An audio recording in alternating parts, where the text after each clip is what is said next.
ഇല്ലിച്ച് എനിക്ക് ചെറിയൊരു സഹായം ചെയ്യണം. പൈസ ആണെങ്കിൽ എന്നോട് ചോദിക്കല്ലേ, എൻ്റെ ഇല്ല.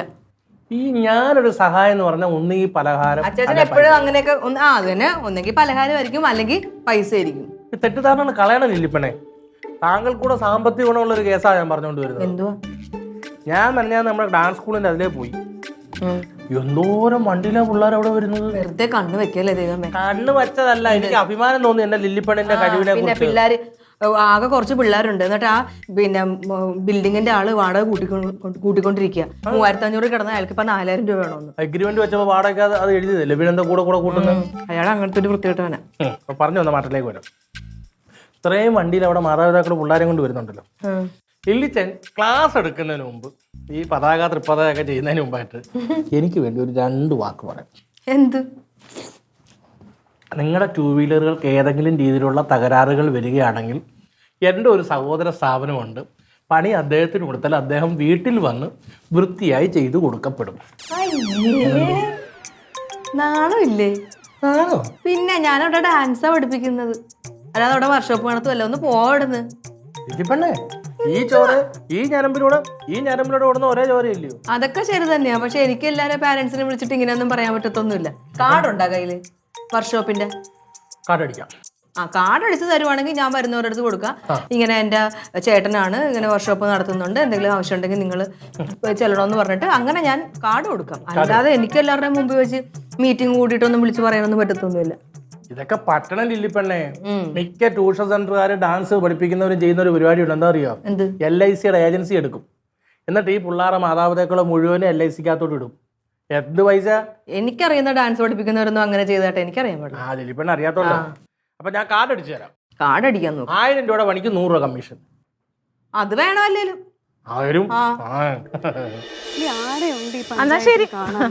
നീ ആരെയുണ്ട്? നീ ആരെ കണ്ടാ ശരിയാവുമെന്ന? എന്തായാലും ഇറങ്ങി തിരിച്ചു പോയില്ലേ, കമ്പനി നടത്താതിരിക്കാൻ പറ്റൂല. ഇതൊരു കഷ്ടപ്പാടാണോ എന്തോ. ശോഭേ, എന്തായി? ഞാനൊന്ന് കാണാനിരിക്കുവായിരുന്നു തങ്കത്തെ.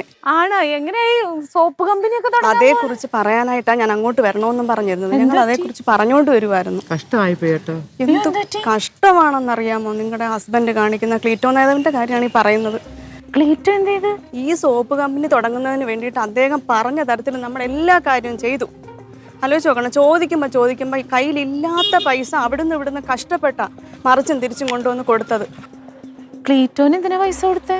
ക്ലീറ്റോ നേതാവല്ലേ പറഞ്ഞത് പഞ്ചായത്തിൽ നിന്ന് ലൈസൻസ് എടുത്ത് തരാം, സാങ്ഷൻ മേടിച്ച് തരാമെന്ന് പറഞ്ഞുകൊണ്ട് നമ്മളെ കൊണ്ട് ഇത്രയും കാര്യങ്ങൾ ചെയ്യിച്ചത്. ഇപ്പം വിളിച്ചാ ഫോൺ എടുക്കുവോ? കാണാൻ പറ്റുമോ? പഞ്ചായത്തിലൊന്ന് പോയി ചോദിക്കായിരുന്നില്ല? പഞ്ചായത്തിൽ ചെല്ലുമ്പം പറയും പിന്നെ കുഴി എടുത്തിട്ടില്ല, വേസ്റ്റ് ഇടാൻ കുഴിയില്ല, ഇലക്ട്രിസിറ്റിയുടെ ഓരോ കാര്യങ്ങൾ പറയുന്നത്. ഇനി ഫണ്ട് ഒപ്പിക്കാനൊന്നും നമുക്ക് യാതൊരു മാർഗവും ഇല്ല. എവിടെയെല്ലാം പോയെന്നറിയാമോ ഇതിനു വേണ്ടി? അൻസാർക്ക് വിളിക്കുമ്പോൾ പറയും ക്ലീറ്റോ നേതാവിനോട് ചോദിക്കാം, ക്ലീറ്റോ നേതാവിനെ വിളിക്കുമ്പോൾ പറയും അൻസാറിനോട് ചോദിക്കാം. നമ്മൾ ഇനി എവിടെ പോണം? ഒരു വല്ലാത്ത കഷ്ടമായി പോയി കേട്ടോ. ഒരു വല്ലാത്ത, നമ്മൾ പാവങ്ങളോട് ഇത് ചെയ്യരുതെന്ന്. അതാണ് ഈ ദ്രോഹം. ഉള്ളവരോട് കാണിക്കട്ടെ. നമുക്കിനി യാതൊരു മാർഗവുമില്ല. പിന്നെ അവര് പാർട്ടിക്കാരല്ലയോ എന്ന് പേടിച്ചിട്ടാ കേസിന് വഴക്കിനും ഒക്കെ നമ്മൾ പോവാതെ നിൽക്കുന്നത്. പേടിച്ചിട്ട് ഒരു വല്ലാത്ത ചതിയായിപ്പോയി, ഒരു വല്ലാത്ത ചതി. കേറി ഇറങ്ങിക്കൊണ്ടിരിക്കുവോ ഞങ്ങള്. ഇനി ആരെ കാണണം? ഇനി ആരോട് പറയണം? ഒന്ന് ചെന്ന് പറ. ഒന്നീ വിളിച്ചാ ഫോൺ എടുക്ക്, ഒരു വിവരം പറയാൻ പറ. ഇതിനായിട്ട് വരാനിരിക്കുമായിരുന്നു ഞാൻ, ഇത് കണ്ടു പറയാനായിട്ട്. ഞാൻ പറയാം, എനിക്കിത് വരണം. എന്താണെന്നറിയോ? ക്ലീറ്റോ ഇടപെടുന്നു എന്ന് പറഞ്ഞപ്പോൾ തന്നെ അറിഞ്ഞ് എല്ലാവരും പറഞ്ഞതാണ് ക്ലീറ്റോ ഇടപെടുന്ന കാര്യം നടക്കത്തില്ല, പൈസ പോവത്തേ ഉള്ളെന്ന്. അന്ന് ഞാനത് കേട്ടില്ല. ഇപ്പം എൻ്റെ അനുഭവത്തിൽ നിന്ന് ഞാൻ പഠിച്ച് അറിയോ. പറഞ്ഞേരെ, ഞങ്ങളുടെ കഷ്ടപ്പെട്ട പൈസ അയാൾ ഈ രീതിയിൽ തട്ടിച്ചിട്ടുണ്ടെങ്കിൽ ഒരിക്കലും ഗതി പിടിക്കത്തില്ല. ആ പൈസ കൊണ്ട് അയാളെ എങ്ങും എത്താൻ പോകുന്നില്ല. അനുഭവിക്കുമെന്ന് പറയണേ. പറഞ്ഞേരെ.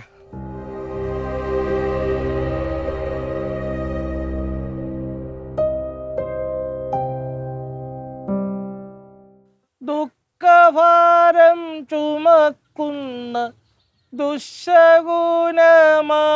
നീ, എന്നെ മാത്രം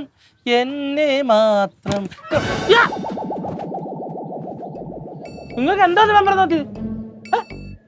നിന്നോട് രാവിലെ ഈ കടയിലൊന്ന്, ആ താഴത്തെ കടയൊന്ന് പോയിട്ട് വേടാ ഈ പണിയിടയ്ക്കെന്ന് പറഞ്ഞപ്പോഴത്തേന് നീ എന്തോ ആയിരുന്നു? നിനക്ക് പണി അങ്ങോട്ട് തീരൂല, ഇപ്പൊ ആള് വരും എന്നിട്ട് നിന്റെ പണി കഴിഞ്ഞോ? അയാള് വന്നില്ല, അയാള് വരും, അയാളെ കാത്തിരിക്കുമല്ലേ ഇവിടെ. കാത്തിരിക്കാൻ നിന്റെ വീടായത് കാത്തിരിക്കാൻ? പറഞ്ഞോടാ, നമ്മളിവിടെ വാടകക്കാരനാണല്ലോ, അതുകൊണ്ട് അതിനെ ഇവിടെ ഇങ്ങനെ ഇരുന്നോളണം. പുറത്തു പോയി ഒരു പണി ചെയ്യരുത്. പുറത്തിറങ്ങിയാൽ ആൾക്കാരെ കൊണ്ട് പറയിപ്പിക്കുകയും ചെയ്യണം. ഞാൻ ആരെ കൊണ്ട് എന്തോ പറയിപ്പിച്ചെന്ന്? നീ ആരെ കൊണ്ടൊന്നും പറയിപ്പിച്ചിട്ടില്ലേ? നീ എവിടെ പോയാലും കംപ്ലൈന്റ് ആണ്. വണ്ടി നന്നാക്കുന്നിടത്തൊക്കെ എന്തെല്ലാം കംപ്ലൈന്റ്. അതിൽ കിടന്ന് തൂങ്ങാതെ. ഞാൻ വെള്ളം അടിച്ചിട്ടും ചീട്ട് കളിച്ചിട്ടും അടി ഉണ്ടാക്കിയിട്ട് പല കംപ്ലൈന്റ് ഉണ്ട്. പക്ഷെ വണ്ടി പണിക്കാൻ നമ്മൾ മാസാണ്. എന്നെ കുറിച്ച് ആര് വണ്ടി പണിക്കാതെ കുറ്റം പറഞ്ഞോ? അംഗൻവാടി ടീച്ചറിന്റെ ഭർത്താവ്. ഏത് അംഗൻവാടി ടീച്ചറിന്റെ ഭർത്താവ്? അംഗൻവാടി ടീച്ചറിന്റെ ഭർത്താവ് പറഞ്ഞു. അംഗൻവാടി ടീച്ചർ ഭർത്താവ് ഇതുവരെ എന്റെ അടുത്ത് വണ്ടി പണിക്കാൻ കൊണ്ടുവന്നിട്ടില്ല. നിനക്ക് ഇപ്പൊ ആരാ കംപ്ലൈന്റ് പറഞ്ഞത് കൃത്യമായിട്ട് പറഞ്ഞു? എന്റെ എന്റെ ഉത്തരവാദിത്വം. ആ ഇപ്പൊ പറഞ്ഞുതരാം. അത് കൊള്ളാലോ. ഇപ്പൊ പറഞ്ഞുതരാടാ. ഞാൻ പറഞ്ഞുതരാടാ. ഒരു കാര്യം ഞാൻ പറഞ്ഞേക്കാം. പുറത്തോട്ട് ഇറങ്ങിയാൽ മറ്റുള്ളവരെ കൊണ്ട് പറയിപ്പിക്കാതെ വീട്ടിൽ കയറി വന്നോ. ഞാൻ എന്തോ പറയിപ്പിച്ചു? എന്നെ കുറിച്ച് ആരെന്തോ പറഞ്ഞാ നിങ്ങൾ അവിടെ ഇവിടെ എന്താ വർത്താനം പറയുന്നത്? എന്നെ കൊണ്ട് പറയിപ്പിക്കില്ല റൊണാൾഡോ. പിന്നെ ഒരു കാര്യം, എവിടെയെങ്കിലും പുറത്തോ എവിടെയാന്ന് വെച്ചാൽ അപ്പുറത്തോ എവിടെയാന്ന് വെച്ചാൽ പോയി കഴിച്ചോളണം. ഇവിടെ ഇന്ന് വെപ്പും കൂടി ഒന്നുമില്ല. എന്റെയൊക്കെ മടിയും ഇതൊക്കെ മാറ്റാൻ പറ്റുമെന്ന് ഞാനൊന്ന് നോക്കട്ടെ. റൊണാൾഡിന് വായും വീർക്കാൻ വയറും ഉള്ളിടത്തോളം കാലം ആഹാരത്തിന്റെ കാര്യം പറഞ്ഞ് എന്നെ പേടിപ്പിക്കല്ലേ. തങ്കം, അതെ വരുന്നു. നാരങ്ങ ഉണ്ടെങ്കിൽ ഇച്ചിരി വെള്ളം എടുക്ക്. അയ്യോ, ക്ഷീണമെന്ന് പറഞ്ഞാൽ വെയിലടിച്ചു കഴിഞ്ഞാണ്ടല്ലോ അതെ. അപ്പൊ ഞാൻ കുറച്ച് കാര്യങ്ങൾ അങ്ങോട്ട് ചോദിക്കാൻ പോവാണ്. ദൈവത്തെ ഓർത്ത് മുട്ടായിത്തി പറയരുത് ഇങ്ങോട്ട്. എന്താണ് വീട്ടു സാധനം വാങ്ങിക്കണ കാര്യം വല്ലതാണോ? ഒന്നുമല്ല, എനിക്ക് ഒരു സാധനവും വേണ്ട. എനിക്ക് വീട്ടു സാധനവും വേണ്ട, ഒന്നും വേണ്ട. പിന്നെ നിനക്ക് എന്താണ് വേണ്ടത്? എന്റെ സ്നേഹം വേണോ? അത് അതാണോ? തീരെ വേണ്ട. ക്ലീറ്റോനെ നല്ല നടപ്പ് നടക്കാൻ പറ്റുമോ? ആ, അതെന്താ അറിയാമോ, ഇന്നലെ ഞാൻ ഇവിടുന്ന് വെപ്രാളപ്പെട്ട് ഇറങ്ങിയപ്പോൾ കാൽ അവിടെ ചെറുതായിട്ടൊന്ന് തിരിഞ്ഞ്. അപ്പൊ ആ കാലിന്റെ ആംഗിൾ ചെറിയ വേദനയുണ്ട്. അപ്പൊ നടത്തേക്ക് ഒരു ചെറിയ പ്രശ്നമുണ്ട്. തുടങ്ങിയപ്പോഴേ ഞാൻ പറഞ്ഞു മുട്ടായിത്തി പറയരുത്. നിങ്ങളുടെ വളിപ്പ് കേട്ട് ചിരിക്കാനല്ല ഞാൻ നിൽക്കുന്നത് ഇവിടെ. നിങ്ങൾക്ക് ശോഭേനെ അറിയാമോ? ശോഭ? ഏത് ശോഭ? ഇവിടെ ഒരുപാട് ശോഭകളുണ്ട്. ശോഭ? ഏത് ശോഭ? സോപ്പ് കമ്പനി തുടങ്ങാൻ പോകുമ്പോ പോണ ശോഭേനെ അറിയാവോന്ന്. ശോഭ ശോഭയ്ക്ക് ഇപ്പൊ എന്താ പ്രശ്നം? ശോഭയ്ക്ക് പ്രശ്നമൊന്നുമില്ല. നിങ്ങൾക്ക് അറിയാവോ? ഓ, അറിയാം. ശോഭയുടെ കയ്യിൽ നിന്ന് പൈസ മേടിച്ച കാര്യം അറിയാവോ? ശോഭയുടെ കയ്യിൽ നിന്ന് പൈസ നീ ചോദിച്ചാൽ എന്തോ അവളെ കാല് പിടിച്ച് കരഞ്ഞ് കടം മേടിച്ചത് പോലെയാണല്ലോ നീ പറയണത്. ശോഭ എന്തിനാ പൈസ തന്നത്? എന്തിനാ പൈസ തന്നത് അത് പറ. അവരുടെ ഒരു കാര്യം കാണാൻ, അവരുടെ ഒരു ആവശ്യം കാണാനായിട്ട്. കണ്ടോ? കാണുന്നതിന് അത് ചുമ്മാ അങ്ങനെ ഓടിപ്പിടിച്ച് എടുപിടി എന്ന് പറഞ്ഞൊന്ന് കാണാൻ പറ്റുമോ? എന്നാ പിന്നെ മേടിക്കരുതെന്നേ പൈസ. അവരുടെ കയ്യിലിരിക്കുന്ന പൈസ മേടിച്ചിട്ട് അവർക്ക് പഞ്ചായത്തിലെ എല്ലാ കാര്യങ്ങളും നിങ്ങളൊന്നും അറിയണ്ട, എല്ലാം ഞങ്ങൾ ചെയ്തു തന്നോളാന്ന് പറഞ്ഞല്ലേ നിങ്ങൾ പൈസ മേടിച്ചത്? അതെല്ലാം ചെയ്തു കൊടുക്കാന്ന് പറഞ്ഞെങ്കിൽ അത് ചെയ്തു കൊടുക്കും. എന്ന് ആളാം വീതം നിങ്ങൾ പൈസ മേടിച്ചില്ലേ? ആളാം വീതം എന്താ പറയണത്? നിന്റെ പറച്ചിലിടത്തുനിന്ന് ഈ പൈസ ഉണ്ടെന്ന് ഞങ്ങൾ പുട്ട് തിന്ന പോലെയാണ്. ഈ പൈസ വാങ്ങണ എന്തിനാണ്? അവർക്ക് പഞ്ചായത്തിന് ലൈസൻസ് എടുത്ത് കൊടുക്കണം. സോപ്പിന്റെ യൂണിറ്റ് തുടങ്ങാനാണ്. ലൈസൻസ് കിട്ടണമെങ്കിൽ കുറെ കാര്യങ്ങൾ അവർ ചെയ്യാനുണ്ട്. അതായത് അവിടെ വേസ്റ്റ് നിർമ്മാർജ്ജനം, അതിന്റെ പരിപാടി കറക്റ്റ് അല്ല. അത് ആദ്യം ക്ലിയർ ചെയ്യണം. പിന്നെ ഇതിനൊക്കെ മനസ്സിലാക്കണം. ഇവർ ഈ സംരംഭം തുടങ്ങി 10 ദിവസം ഈ പരിപാടി നടക്കുമ്പോൾ അവിടെ വേസ്റ്റ് എല്ലാം കൂടെ കൂടിക്കഴിയുമ്പോൾ നാട്ടുകാർ വന്ന് പ്രക്ഷോഭം ഉണ്ടാക്കും. എന്നിട്ട് ഈ കമ്പനി അങ്ങ് പൂട്ടിക്കുമ്പോൾ അവർക്ക് നഷ്ടം എത്രയാണ്? കോടികളാണ്. ഇനി ഇലക്ട്രിസിറ്റി അവർ വേണ്ട ഫേസ്, അത് അതിന്റെ വാട്ട്, ഈ മെഷീൻ പ്രവർത്തിക്കാനുള്ള കറണ്ട് എടുത്തിട്ടില്ല. അതൊക്കെ അറിയണം. നിങ്ങൾ അറിയണം. നിങ്ങൾ ഈ വീട്ടിലിരിക്കുന്ന പെണ്ണുങ്ങൾ ചുമ്മാ കുറ്റം പറഞ്ഞാൽ പോലെ. അവർക്ക് കോടികൾ നഷ്ടം ഉണ്ടാവാതിരിക്കാൻ വേണ്ടി ഈ പ്രസ്ഥാനം തുടങ്ങരുത്. അതിന് വേണ്ടിയിട്ടാണോ നിങ്ങൾ നടക്കുന്നത്? എന്റെ തങ്ക, ഇതിപ്പോ നിങ്ങൾ ആ പൈസ തിരിച്ചു കൊടുത്തേ. എല്ലാം കറക്റ്റാക്കി വെച്ചിട്ട് തുടങ്ങി കഴിഞ്ഞാൽ ഓരോരുത്തരും പിന്നെ ഒന്നിനും വരൂല. പിന്നെ നീ പൈസ പറഞ്ഞാൽ എത്ര പൈസ വാങ്ങിച്ചെന്നാണ് പറയണത്? പൈസ വാങ്ങിച്ചില്ലേ? എന്ത് വാങ്ങിച്ചെന്ന്? നക്ക പീച്ച പറ്റ 25,000 കുണുവ പാർട്ടി ഫണ്ടിൽ തന്നതിനാണ് അവര് കിടന്ന് ആലോചിക്കണത്. 25,000 രൂപ പാവങ്ങൾ തന്നില്ലേ ക്ലീറ്റോ? ഇവിടെ ഓരോ ആൾക്കാർ പാർട്ടി ഫണ്ടിൽ തന്നെ അറിയാമോ 2 ലക്ഷം 3 ലക്ഷം രൂപയാണ്. ക്ലീറ്റോ സത്യം പറയാൻ പുറത്തിറങ്ങി നടക്കുമ്പോ നാണക്കേടാവുകയാണ് ക്ലീറ്റോ. ക്ലീറ്റോനെ പറ്റി ഒരു മനുഷ്യൻ നല്ലത് പറയണില്ല. ഒരു മനുഷ്യൻ. ഇന്ന് ഞാൻ ഒറ്റയ്ക്കായിരുന്നെങ്കിൽ വേണ്ടിയില്ലായിരുന്നു. എൻ്റെ കൂടെ ഒരു ചേച്ചി ഉണ്ടായി. അവരും കേൾക്കല്ലേ, അവര് ചോദിക്കാണ് നല്ല തണ്ടും തടിയുണ്ടല്ലോ ക്ലീറ്റോന്, ഇത് എന്ത് ക്ലീറ്റോ ഇങ്ങനെ? നാക്കില്ലേ? രാഷ്ട്രീയക്കാരനാണ്, രാഷ്ട്രീയത്തിൽ അയാൾക്ക് ഒരുപാട് ശത്രുക്കളുണ്ട്. എന്റെ വായില് നാക്കും കൊണ്ട് എന്താ കാര്യം? നിങ്ങൾ ഇതെല്ലാം ചെയ്തു നോക്കണോ? ലോകം ഞാൻ ചെയ്തു വെക്കണത് അവരിപ്പം ഇത് എല്ലാം കൂടെ തന്നിട്ട് ഇപ്പൊ എത്ര 4 മാസമേ ആയുള്ളൂ. 4 മാസം ഒരു കാലാവധിയല്ല. ഓരോ സംരംഭം തുടങ്ങാനായിട്ട് ഇതെല്ലാം ശരിയായി വരാൻ 1 വർഷം വരെ സമയം എടുക്കും. ഓ, നിങ്ങൾ നിങ്ങളുടെ ഇഷ്ടത്തിന് ജീവിച്ചോ. പക്ഷെ ഒരു കാര്യം ക്ലീറ്റോ വിചാരിച്ചോ, 2 മക്കൾ നിങ്ങൾക്ക് വളർന്നു വന്നിട്ടുണ്ട്. ഒരെണ്ണം പെങ്കൊച്ചാണ്, പ്രായപൂർത്തിയായവളാണ്. നാളെ അവള് പറയും ഇതെന്റെ ഡാഡി അല്ലാന്ന് പറയും. ഈ കള്ളത്തരം ഇങ്ങനെ നാട്ടുകാരെ പറ്റിച്ച് തിന്നുന്നത്. നീ അങ്ങനെ പഠിപ്പിച്ചു കൊടുത്താൽ അങ്ങനെയാണ്. ഈ പഞ്ചായത്തിൽ ഇരിക്കണമാര് ഓരോ കാര്യങ്ങൾ ചെയ്യണം. ഞാൻ പഠിപ്പിക്കേണ്ട ഒരു കാര്യമില്ല. നിങ്ങൾ നിങ്ങളുടെ മക്കളെ കാണിച്ചു കൊടുക്കുന്നത് ഇതാണ്. ഇത് പഞ്ചായത്തിൽ ഞാനല്ല ഇരിക്കുന്നത്, അവിടെ ഉദ്യോഗസ്ഥരാണ്. ഞാൻ അൻസാറിനെ പുഷ് ചെയ്തു, അൻസാർ പോയി അവിടുത്തെ ഉദ്യോഗസ്ഥരെ പുഷ് ചെയ്തു. പക്ഷെ അവിടെ ഇരിക്കണവന്മാർക്ക് ആ പുഷ് അങ്ങോട്ട് ഏക്കണില്ല. അവന്മാരെ പണിയെടുക്കാത്തതിന് നമ്മളെന്ത് ചെയ്യും? ഒന്നും ചെയ്യണ്ട. ഒന്നുകിൽ അവര് വിളിക്കുമ്പോ ഫോൺ എടുക്കണം, ഇന്ന പോലെ പ്രശ്നങ്ങളുണ്ട് എന്ന് പറയണം. 2, നിങ്ങൾ എനിക്ക് ചെയ്തതിന്റെ ഉപകാരം ഈ കുടുംബത്തിൽ നിന്ന് ആ പടിക്ക് പുറത്തോട്ട് കടക്കരുത്, ഇവിടെ ഇരുന്നോ. ദിവസം ഞാനൊരു 100 രൂപ ക്ലീറ്റോന് അങ്ങോട്ട് തരാം. എൻ്റെ ഒരു അപേക്ഷയാണ്, നാണക്കേട് വയ്യ. ഈ നാട്ടിൽ ഒരു ശോഭയുടെ പ്രശ്നം മാത്രമല്ല, ഒരുപാട് ജനങ്ങൾക്ക് ഒരുപാട് കാര്യങ്ങൾ ഞങ്ങൾ ചെയ്തുകൊണ്ടിരിക്കണതാണ്. അതിനിടയ്ക്ക് ഫോൺ എടുത്തില്ല. ഒരാളെ കാണിച്ചു തരാമോ നിങ്ങളെ പറ്റി നല്ലത് പറയണ ഒരാളെ? അത് കണ്ടിട്ടൊന്ന് മരിക്കാൻ വേണ്ടിയിട്ടാ. എവിടെ? അങ്ങനെ ഒരു പ്രതീക്ഷയില്ല.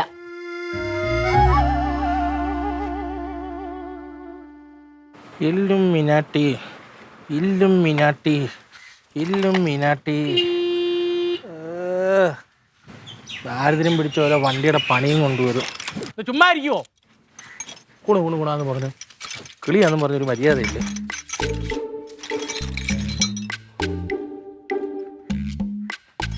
ദൈവമേ, തടുകുടു തടുകുടു തടുകുടു തടുകുടു കാലമേ.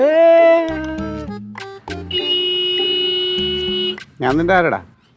അതൊരു മച്ചമ്പി ചേട്ടൻ. ആ അടുത്ത് എപ്പോഴും പറയുമല്ലോ തോരത്തര കൊടുങ്ങാവള കുടുംബം ഭയങ്കര മറ്റേ സംഭവമാണെന്ന് പറയും അല്ലേ? എന്നെ അവളവിടെ ഇട്ട് പൊങ്കാലിട്ട ഒരു വാക്ക് നീ വന്ന് എന്നെ ഒന്ന് സപ്പോർട്ട് ചെയ്യാത്തണ്ടടാ. എൻ്റെ മച്ചമ്പി രാവിലെ കടയിൽ സാധനം മേടിക്കാൻ പോവാൻ ഞാൻ പറഞ്ഞിട്ട് പോവാത്തന് എന്നെ കൊല്ലാൻ നിൽക്കുന്നിടപ്പോൾ ഞാൻ അങ്ങോട്ട് വന്ന് കയറണോ? അവരുടെ കയ്യിൽ തോക്കുച്ച് എന്നെ കൊല്ലാനോ? ഓ അത് ശരി. അപ്പം നീയാണ് എല്ലാത്തിനും കാരണം. ഞാൻ എന്താ ചെയ്തു? എടാ മര്യാദയ്ക്ക് നീ കടയിൽ പോയിരുന്നെങ്കിൽ തങ്കം കടയിൽ പോകേണ്ട ആവശ്യം വരുമായിരുന്നാ? അവള് കടയിൽ പോയിട്ടല്ലോ പെണ്ണുമ്പിള്ളെ കണ്ടത് അല്ലേ? വരാനുള്ളത് വഴി തങ്ങത്തില്ല, പക്ഷേ ഈ കേസ് വഴി തങ്ങിയിരുന്നു. ഇനി ഞാനാണ് കടയിൽ പോയതെങ്കിൽ അവർക്ക് എന്നെ അല്ല കണ്ടത്, തങ്കഞ്ചേട്ടത്തിയാ. അവരവിടെ വയ്ക്കാതെ നേരെ ഇവിടെ വന്നേനെ. എങ്ങനെയാണ് തങ്കഞ്ചേട്ടത്തി വിഷയം അറിഞ്ഞാൽ? ചിക്കിൽ എണ്ണി മേടിച്ചല്ലേ, ചുമ്മാല്ലല്ലോ. എടാ നീ പറഞ്ഞിട്ട് എണ്ണി ലക്ഷങ്ങൾ മേടിച്ചോ നീയൊക്കെ പറയണത്. എടാ വാങ്ങിയെങ്കിൽ അതിൻ്റെ രീതിയിൽ കാര്യങ്ങളൊന്നും ചെയ്യണുണ്ട്. ഇച്ചിരി സമയമെടുക്കും. സർക്കാർ കാര്യങ്ങളാണ്, അതിന് മുറയ്ക്കേ നടക്കുള്ളൂ. അവർ പറഞ്ഞതെന്ന് പറഞ്ഞാൽ പൈസ കൊടുത്തപ്പോൾ എല്ലാം റെഡിയാക്കി കൊടുക്കാമെന്ന് പറഞ്ഞെന്ന് പറഞ്ഞാൽ തങ്കഞ്ചേട്ടത്തി ലില്ലി എടുത്ത് പറഞ്ഞു. ഞാൻ കേട്ടില്ലേ? എല്ലാം ശരിയാക്കി കൊടുക്കും, പക്ഷെ അതിന് സമയം വേണം. നമ്മൾ ഇത്ര ദിവസത്തിനകത്ത് ശരിയാക്കി കൊടുക്കാമെന്നും പറഞ്ഞില്ല. ഇനി എന്ന് അതിന് ഇനി ചെയ്യാൻ പറ്റണമെങ്കിൽ ഇനി പഞ്ചായത്തിൻ്റെ ഒരു വ്യാജ സീൽ ഉണ്ടാക്കിയിട്ട് അടിച്ചെഴുതി പേപ്പറാക്കി കൊടുക്കാം. അത് എന്തെങ്കിലും പോലീസ് റെയ്ഡ് വരുവാണെങ്കിൽ പിന്നെ അതിന് അകത്ത് പോകാൻ. അതുകൊണ്ടാണ് അതൊന്നും ചെയ്യാതെ മാന്യമായിട്ട് ചെയ്തു കൊടുക്കാന്ന് വെച്ചാൽ അതിലൂടെ കാത്തിരിക്കണം ആ പെണ്ണുമ്പിള്ള. എൻ്റെ കർത്താവ് ഏത് സമയത്താണോ എന്താ കയറി ഏറ്റത്. അച്ചമ്പി കുടങ്ങാളെ വല്യപ്പാപ്പൻ പറയുന്ന ഒരു തത്വമുണ്ട്, ഓർമ്മയുണ്ടോ? നാട്ടിൽ എത്ര മാനിനാണെങ്കിലും വീട്ടിൽ നാറിയ പരമ നാറിയ. അതാ ഇപ്പോഴത്തെ അവസ്ഥ. അതെങ്ങനെയും മാറ്റിയെടുക്കാൻ നോക്കണം. ഞാൻ ആലോചിക്കുക, എന്ത് ചെയ്താൽ എത്ര നല്ലത് ചെയ്താലും എന്നും ഇങ്ങനെയുള്ള പേരുദോഷം കേൾക്കില്ല. ഈ വീട്ടിൽ വന്ന് കയറി കഴിഞ്ഞാൽ എപ്പോഴും എനിക്കും ഇമാരുള്ള വർത്തമാനം കേൾക്കില്ല. മനസ്സ് മടുക്കുകയാണ്. ചില സമയം ആലോചിക്കുക എങ്ങോട്ടെങ്കിലും അങ്ങ് പോയാലാന്ന്. എങ്ങോട്ട് പോവാ? വെള്ളാങ്കണ്ണിയിലെ കാണോ? അതൊന്നും അല്ലടേ. അല്ല ഊട്ടിയാ കൊടൈക്കനാല എവിടെയെങ്കിലും കാശ്മീരൊക്കെ പോയി മനസ്സൊന്ന് തണുപ്പിച്ചിട്ട് വരായിരുന്നു. ഇവിടെ ഇതും കേട്ട് അങ്ങനെ 12 ദിവസം ടൂർ പോകാനേ നേരം കാണത്തുള്ളൂ മനസ്സ് കളിപ്പിക്കാൻ. ഓരോ മാസം ഓരോന്ന് ഒപ്പിച്ച് വെക്കുന്നുണ്ടല്ലോ. മതി, വലിയ വർത്തമാനമൊന്നും വേണ്ട. എൻ്റെ പൊട്ടബുദ്ധി തോന്നുന്ന ഒരു ഐറ്റം വേണം ഞാൻ അങ്ങോട്ട് ഇട്ട് തരാം. വേണമെന്ന് വർക്കൗട്ട് ആക്കി. അതായത് മുള്ളിനെ മുള്ളുകൊണ്ട് എടുക്കാന്ന് പറയും. ഇപ്പോൾ ഒരു പെണ്ണുമുള്ള ഇവിടെ വന്ന് ഇത്രയും കുറ്റം പറഞ്ഞുകൊണ്ടാണല്ലോ തങ്കഞ്ചേട്ടത്തിക്ക് ഇത്ര ദേഷ്യം വന്നത്. വേറൊരു പെണ്ണ് വന്ന് മച്ചമ്പിയെക്കുറിച്ച് നല്ല 2 വാക്ക് പറഞ്ഞാലോ, അപ്പം ഈ കുറ്റം എൻ്റെ മെളിപ്പ്.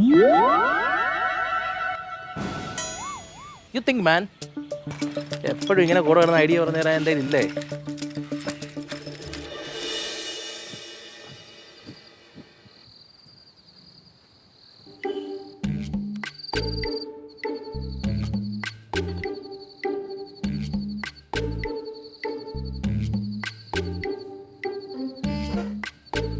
കഴിച്ചാലോ?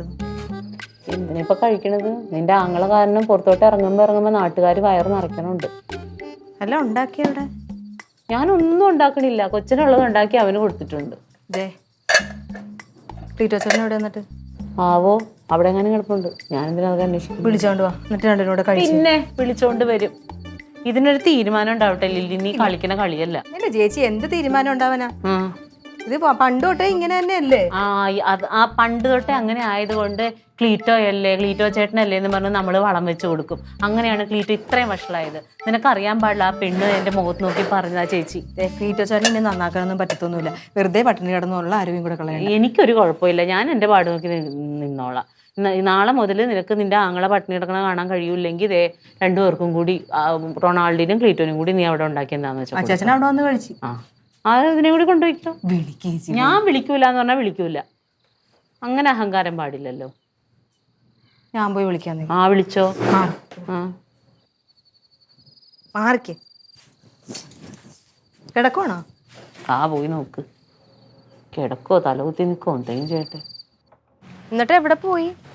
ആർക്കറിയാം. രാവിലെ എഴുന്നേറ്റ് അങ്ങോട്ടും പോയിട്ടുണ്ട്. വല്ലവരെയും പറ്റിക്കാൻ പോയതായിരിക്കും. അല്ലാതെ എന്താ പണി? കഴിച്ചൊന്നും ഇല്ല. എന്നിട്ട് ഞാൻ ചോദിച്ചില്ല. ചായ ഇട്ട് കൊടുത്ത് വെച്ചത് അങ്ങനെ തന്നെ ഇരിപ്പുണ്ട്. വേണമെങ്കിൽ വിശക്കാണെങ്കിൽ എടുത്ത് കഴിക്കട്ടെ. എല്ലാത്തിനും താങ്ങാൻ നിൽക്കുന്നതാണ്. എങ്ങനെ ചായ കുടിക്കും? അമ്മാതിരി വർത്താനല്ലേ ചേച്ചി ഇന്നലെ പറഞ്ഞത്. തുടങ്ങിക്കോടി. ഇനി എന്നെ കുറ്റപ്പെടുത്തിക്കോ. നിനക്ക് ആ വിഷമം പറഞ്ഞാൽ മനസ്സിലാവൂല. 10 പേര് നോക്കിയൊക്കെ കെട്ടിയാനെ പറ്റിയിട്ട് പറ്റിച്ചു വെട്ടിച്ചു എന്ന് പറഞ്ഞാൽ ആരെങ്കിലും ഒരാൾ നല്ലത് ആദ്യത്തെ സംഭവമാണോ ചേച്ചി? അതാ പറഞ്ഞത്. ഇത്രയും നാളായിട്ട് ഇത് മാറിയില്ലെങ്കിൽ. ക്ലീറ്റോ ചേട്ടൻ ചില മനുഷ്യർ അങ്ങനെയാണ്. ജാത്തിലുള്ളത് കുത്താ പോകത്തില്ല. നല്ലോണം തൂത്താ പൊക്കോളും. അല്ലെങ്കിൽ പിന്നെ ഇവിടെ പൈസക്ക് കൊണ്ടുവരുന്നില്ല, പണിക്ക് പോകില്ല എന്ന് പറഞ്ഞാൽ അത്രയും പ്രശ്നങ്ങൾ ഉണ്ടാക്കണം. ഈ ആൾക്കാരെ പറ്റിച്ച് ക്ലീറ്റോ എന്ത് ചെയ്യാനാണ്? ഒരു മനുഷ്യനില്ല നല്ലത് പറയുന്നത്. കുറച്ച് നീയാണെങ്കിലുണ്ടല്ലോ ഇപ്പൊ പണ്ടേ കൊടങ്ങാവിളയിൽ എത്തിയേനെ. ചില മനുഷ്യർക്ക് ചില ദൗർബല്യങ്ങളൊക്കെ ഉണ്ടാവും. കൂടെ നിൽക്കുന്നത് നമ്മളത് സഹിക്കണം. നോക്കി പഠിപ്പിക്കാനൊന്നും വേണ്ട. ആരേച്ചി?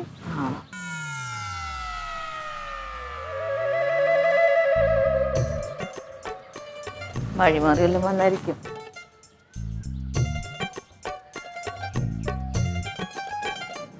മോളെ, ക്ലീറ്റോ സാറിന്റെ വീട് ഇതാ. ക്ലീറ്റോ സാറിന്റെ ഭാര്യ ഇത് തങ്കം. ഞാനാ. മോളാണ്. ക്ലീറ്റോ പൈസ വല്ലതും മേടിച്ചാ? മക്കളെ, ഞാൻ ഇരുന്നോട്ടാ.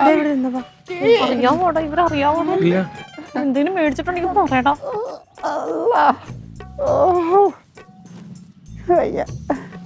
കാലിന് പാടില്ല മക്കളെ. മോളേത്? ഞാൻ ക്ലീറ്റോ ചേട്ടന്റെ പെങ്ങളാ, ലില്ലി. പഠിച്ചാൻ കാക്കണ്ട. ക്ലീറ്റോ സാറുണ്ടല്ലോ. ക്ലീറ്റോ സാർ ഉള്ളോണ്ടാ. അയ്യോ ഉമ്മച്ചി കരയല്ലേ. എന്ത് പ്രശ്നം ഉണ്ടെങ്കിലും ഞാൻ നോക്കിക്കോളാം. ക്ലീറ്റോയെ ഇപ്പൊ സ്ഥലത്തില്ല, ഡൽഹിക്ക് പോയേക്കോ. ഒരാഴ്ച കഴിഞ്ഞിട്ടേ വരുള്ളൂ. അതുകൊണ്ടാണ്. ക്ലീറ്റോ സാറിനെ ഞാൻ രാവിലെ കണ്ടു. സാറാണ് എനിക്ക് വീടിന്റെ വഴിയെല്ലാം പറഞ്ഞു തന്നത്. ഇവിടെ വന്ന് നിങ്ങളെ ഒന്ന് കാണണമെന്ന് എനിക്ക് ഭയങ്കര ആശ ഉണ്ടായിരുന്നു. എന്താ പൈസ വല്ലതും വാങ്ങിച്ചിട്ടുണ്ടോ ക്ലീറ്റോ? എന്റെ പൊന്നു മോളെ, അതല്ല. നിങ്ങളെ ഭർത്താവില്ലേ ക്ലീറ്റോ സാർ ഉള്ളതുകൊണ്ടാണ് എന്റെ കെട്ടിയവന്റെ ജീവനോട് ഇരിക്കുന്നത്. വെള്ളയും വെള്ളയിട്ട് കിടക്കണ ക്ലീറ്റസിന്റെ കാര്യം തന്നെയല്ലേ? അയ്യോ, അതെന്തൊരു മനുഷ്യൻ. എന്റെ ഭർത്താവിന്റെ കിഡ്നി മാറ്റി വെക്കണമായിരുന്നു. ഓപ്പറേഷൻ കിഡ്നി മാറ്റി വെച്ചോളേ. കിഡ്നി ഓപ്പറേഷന് കിഡ്നി അത് തന്നെ. ഞങ്ങള് പൈസക്ക് ഇങ്ങനെ നാട് മുഴുവനും തെണ്ടി നടക്കായിരുന്നു. അപ്പോഴാണ് സാറിന്റെ കൂട്ടത്തിലുള്ള മെമ്പറില്ലേ അൻസാറ്, അൻസാറിന്റെ ഭാര്യയുടെ ഒരു ഉടപ്പറന്നവന്റെ മോളെ കെട്ടിയിരിക്കണത് വല്യമ്മന്റെ മോനാണ്. അങ്ങനെ ഞങ്ങള് ഒരു ബന്ധമുണ്ട്. അപ്പം ഞാനീ വിഷമം അൻസാർ മെമ്പറെ അറിയിച്ചപ്പോൾ മെമ്പറാണ് ക്ലീറ്റോ സാറിൻ്റെ അടുത്ത് കാര്യങ്ങളൊക്കെ പറഞ്ഞു തീർന്നില്ല. സാർ അപ്പം തന്നെ വന്ന് എൻ്റെ കെട്ടിയോനെ കണ്ട്, ഒന്നും പേടിക്കണ്ട ഇക്കാക്ക, നിങ്ങളെ കാര്യം ഞാൻ ഏറ്റെടുത്ത് ഇനി നിങ്ങൾ ധൈര്യമായിട്ടിരുന്നോന്ന് പറഞ്ഞ് എൻ്റെ കെട്ടിയോൻ്റെ ഓപ്പറേഷൻ നടത്തി നല്ല സന്തോഷമായിട്ട് എൻ്റെ മനുഷ്യ ഇപ്പോഴാ സമാധാനമായിട്ടിരിക്കുന്നത്. ഇതെല്ലാം പോരാഞ്ഞിട്ട് എൻ്റെ മോളെ 2 മക്കളാ, അവരെ പഠിത്തത്തിലുള്ള ഫീസും പുസ്തകവും ഒക്കെ വായിച്ചു. ഇങ്ങനെ ഒരു തങ്കപ്പെട്ട മനുഷ്യൻ ദുനിയാവില് എനിക്ക് പറയണമെങ്കിൽ പടച്ചോന്റെ രൂപത്തിൽ വന്നെന്നാണ് പറയണ ആ മനുഷ്യൻ. ആ മനുഷ്യന് ദീർഘായുസ് കൊടുക്കണേ അല്ലാ. പടച്ചോനെ ആ കുടുംബത്തിന് നല്ലത് വരുത്തണേ, ഇവർക്കെല്ലാം നല്ലത് വരുത്തണേ അല്ലാ. ആ മനുഷ്യനെ പറ്റി ആരെങ്കിലും ദോഷം പറഞ്ഞ അവരെ നാവ് പുഴുത്തു പോണ റബ്ബേ. മോളെ, എന്തോ ഭാഗ്യം ചെയ്തോളാണ് മോളെ നീ അങ്ങനെ ഒരു മനുഷ്യന് ഭർത്താവായിട്ട് കിട്ടിയത് കേട്ടോ. നല്ലോണം നോക്കണം സാറിന് കേട്ടോ. ഞാൻ കാലത്ത് കണ്ടപ്പോ ഞാൻ സാറേ വല്ലതും കഴിച്ചാന്ന് ചോദിച്ചാൽ പറയണ് ഇല്ലാത്ത ആഹാരമൊന്നും നമുക്കുണ്ട്, അടുത്ത ആരെയും സഹായിക്കാൻ വേണ്ടി പോവാണ് ഓപ്പറേഷന് വേണ്ടിയിട്ട്. ഇങ്ങനെ മനുഷ്യന്മാർ ഈ ദുനിയാവിൽ ഈ കാലത്ത് ഉണ്ടല്ലോ. റബ്ബേ, ഉമ്മച്ചിക്ക് എന്തിനു കഴിക്കാൻ തരട്ടെ? വേണ്ട മോളെ, ഇനി കുറേ അങ്ങ് പോണം. ചായ എടുക്കട്ടെ? പേഴുമൂടാണ് പോവാൻ. വേണ്ട മോളെ. മക്കളെ, ഇവിടെ നിന്ന് ആട്ടോ ഇട്ടോ മോനെ. ഒരാട്ടോ വിളിച്ചാടാ. മക്കളെ, സാറിന് നല്ലത് നോക്കണം. പാടില്ല മോളെ, ആണി. അല്ലോ, പാവം ക്ലീറ്റനൊന്നും പറയണ്ടായിരുന്നു. പശ്ചാത്താപം തോന്നുന്നുണ്ടെങ്കിലേ ആ പറഞ്ഞ വാക്കുകൊണ്ട് ഒരു നിമിഷം മച്ചമ്മിക്കണമെന്ന് പ്രാർത്ഥിക്കും.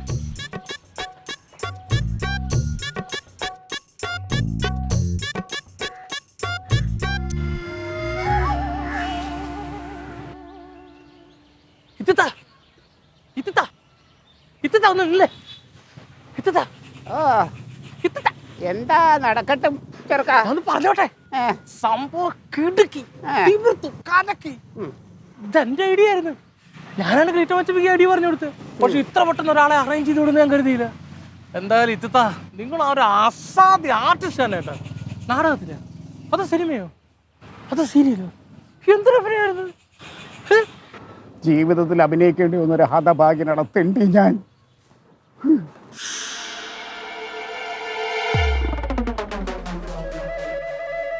നിങ്ങൾ എന്തിനു റിസ്ക് എടുക്കാൻ നിന്ന്? വേറെ ആരെങ്കിലും പറഞ്ഞു വിട്ടാൽ പോരായിരുന്നു. ഇപ്പൊ പിടിക്കപ്പെട്ടായിരുന്ന മൊത്തം മുടി ഞാൻ. എടാ, വേറെ ആരെങ്കിലും വന്നാൽ എന്നെ കുറിച്ച് ഇത്രയും ബൂസ്റ്റപ്പ് ചെയ്ത് പറയോ? എന്നെ കുറിച്ച് ബൂസ്റ്റപ്പ് ചെയ്ത് പറയാൻ ഞാനേ ഉള്ളൂ. എന്നെ കുറിച്ച് അറിയാവുന്നത് ഞാനാ. അതുകൊണ്ട് തന്നെ ഞാൻ വേഷം കെട്ടി. സംഭവം കാലൊക്കെ കേട്ടോ. ആട്ടോ വിളി. വിളിക്കാം. എങ്ങനെ ഇട്ടാലും എങ്ങനെ ജീവിക്കും? നടക്ക്.